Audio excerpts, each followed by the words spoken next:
Mission, जूनी pension, हमारी union, हमारी ताकद, हमारी यूनियन, हमारी ताकद, अरे कोण म्हणतं देत नाही, घेतल्याशिवाय राहत नाही। कामगार एकजुटीचा विजय असो, कामगार एकजुटीचा विजय असो, हम सब एक है, हम सब एक है, एकच मिशन, जूनी पेंशन, एकच नाही, घेतल्याशिवाय राहत नाही।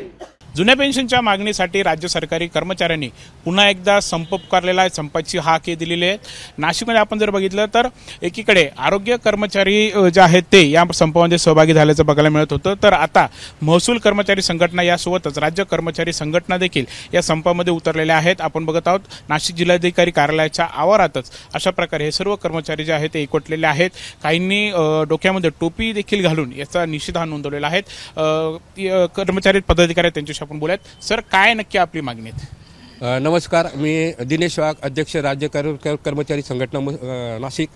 आमच्या मागण्या एकच आहे का NPSच्या ऐवजी आम्हाला जुनी पेन्शन जशीची आहे तशी द्यावी। कारण NPSमुळे कर्मचाऱ्यावर अन्याय होणार आहे, त्याच्या कुटुंबावर अन्याय होणार आहे। आम्ही आमची मागणी एकच आहे की जुनी पेन्शन आम्हाला त्वरित लागू करावी।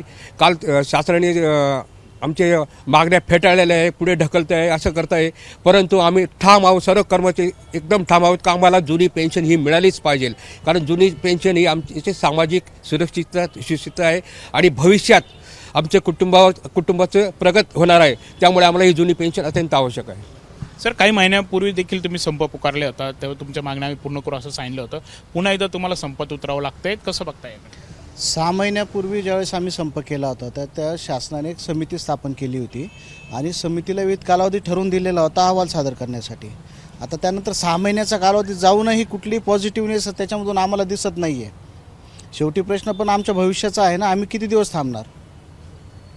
त्यामुळे परत आम्ही संपात उतरलो आहे आणि आता थांबणार नाही। बरं, किती दिवस चालेल? काय वाटतं, सरकार करतील मागण्या? जोपर्यंत कर्मचाऱ्यांच्या मागण्या मान्य होत नाहीत तोपर्यंत कर्मचाऱ्यांची भावना झालेली आहे की थांबायचं नाही। कर्मचारी फार आता मेटाकुटीला आलेले आहेत। रिक्त पदं आहेत, जे जवळपास 35% पदं रिक्त आहेत, ते भरायचे नाहीत।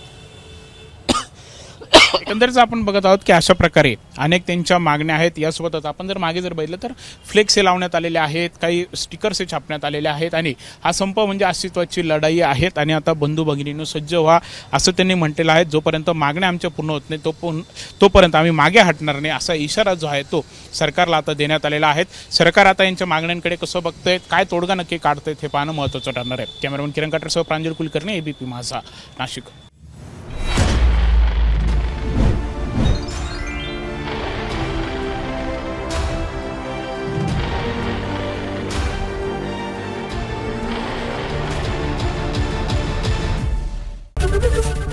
ABP माझा, उघडा डोळे बघा नीट।